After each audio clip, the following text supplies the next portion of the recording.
moving on to the next biggest expense I would say in an electric vehicle, the motor.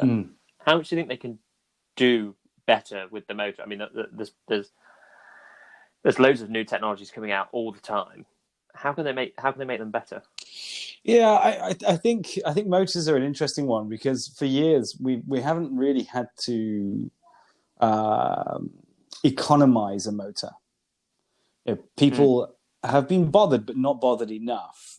Because actually, when you stick a 3-phase motor onto a 3-phase power supply, no one really cares in industry. It's only in the last 20 years or so that it's become a real issue. As power costs have increased, as consumption has increased generally, because we're doing more things in an automated environment. And so, really, from a motor development perspective, evolution perspective, I still think we're also very early on in those charts. We've got some extraordinarily good motors coming through, with YASA and various others, MREX. These mainly axial flux motors in that case, because they're just so useful in that you can bolt them together, you can have them working independently of each other. They're in a pancake format, so they're in a nice small package that you could put onto each wheel, on the front and rear axles. So you can have 4 of them in a very small compartment, and used to a lot of success. But that's, again, these guys are developing this technology all the time, and the efficiency of these are improving and increasing. But also the cost is going to reduce as they're being used more. So up until recently, YASA, MREX, Avid, these guys, they wouldn't necessarily have been selling to the traction market.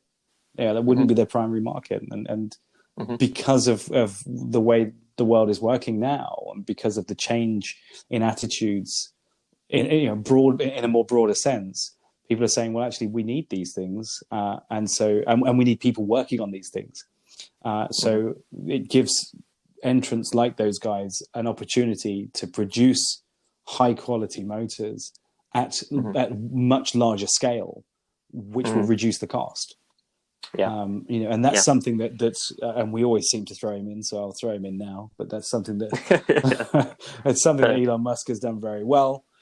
He's managed to reduce the cost, of most of his components to a sufficiently enough level to get them sold. But I still think they're expensive. I still think what he is producing is expensive, and it's expensive because he hasn't really ever had a challenger to what he's doing.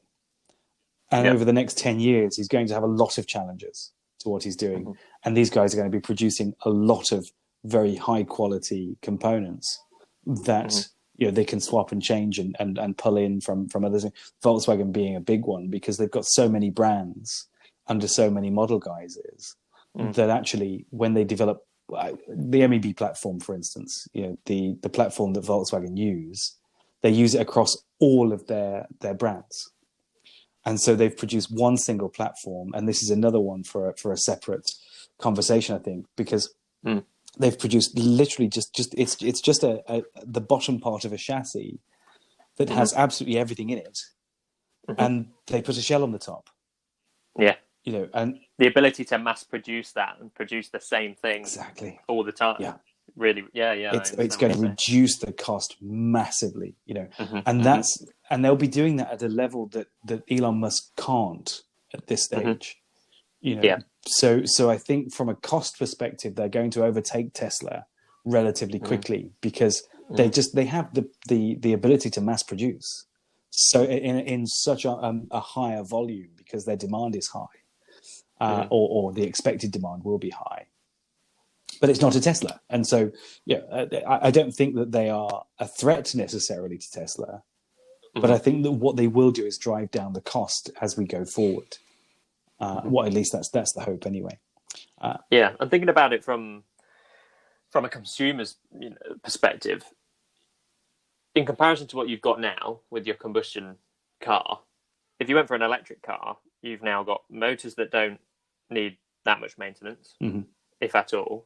So you're going to be saving money there as well. You know, these motors even now really they're not ridiculously expensive, are they? No, like, not at all. You know, you look at the MRAX at $3,000 a motor or whatever it is for a 56 kilowatt motor. That's a powerful motor for that price, and they are driving that price down even more. So yeah, they're not a massive, you know, amount of cash like the battery. Still a significant amount, but if you compare that to your combustion engine car now, it's got a lot of potential to go much lower than what they're charging for a. You know, I just can't imagine what the cars are going to be like in 10 years and how much they're going to cost. You know, for an entry level car, what's your Vauxhall Corsa going to cost in 10 years? I think 10 to 12 grand. Yeah, I honestly do, because and again, you've got to. I guess with inflation. Well, yeah, of course, yeah, factoring that in, maybe 14 or 15,000. But you've also got to appreciate that a Vauxhall Corsa. If you compare a Vauxhall Corsa now to, let's say, a 3 Series BMW, there are many similarities. Obviously, the wheels are all the same, and they've all got windows and so on and so forth. But a BMW's range is probably 500 miles. A Vauxhall Corsa's range is probably 300 miles, because the tank is smaller, because the car is smaller, and they're trying to keep things as cheap as they possibly can. So you end up having to fill your car up, your Corsa up, more often than you would have to a BMW. And I foresee the same thing with electric. You know, the Corsa will have less batteries in it.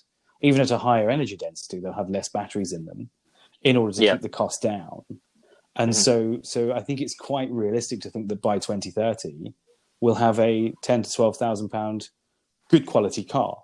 I'm quite sure we'll have even cheaper ones, you know, coming out of China, perhaps, or Vietnam, or wherever that, you know, they may come from. But looking at a sort of a strong Western brand, I think 10 to 12 grand is quite feasible, feasible.